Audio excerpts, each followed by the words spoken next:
ഞാൻ ബ്രദറിനടുത്ത് വരുമ്പോൾ ഞാൻ 65 ലക്ഷം രൂപയുടെ കടബാധ്യതയായിട്ടാണ് ഞാൻ അവതരിക്കുന്നത്.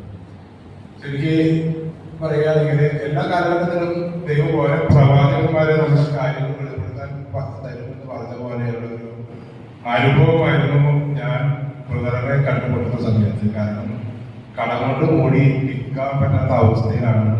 അന്ന് എൻ്റെ അടുത്ത് താമസിക്കുന്ന ഒരു ചേച്ചി എൻ്റെ ഭാര്യയോട് പറയുകയാണ്, കറുക്കി അസീസി ധ്യാനം. അത് എൻ്റെ വീട്ടിൽ നിന്ന് എനിക്ക് തോന്നുന്നൊരു 10 മിനിറ്റ് തന്നെ യാത്ര ഉള്ളൂ ഈ ധ്യാനത്തിൽ. പക്ഷെ ഞാനവിടെ ധ്യാനം നടത്തുന്നതായിട്ട് ഞാൻ കണ്ടിട്ടുണ്ടായില്ല. അങ്ങനെ ബാധ്യതയിൽ നിൽക്കുന്ന സമയത്ത് ഭാര്യ വന്നാൽ ആദ്യം ധ്യാനം കൂടുന്നത്.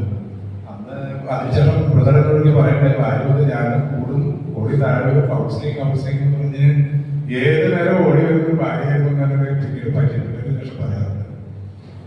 അത്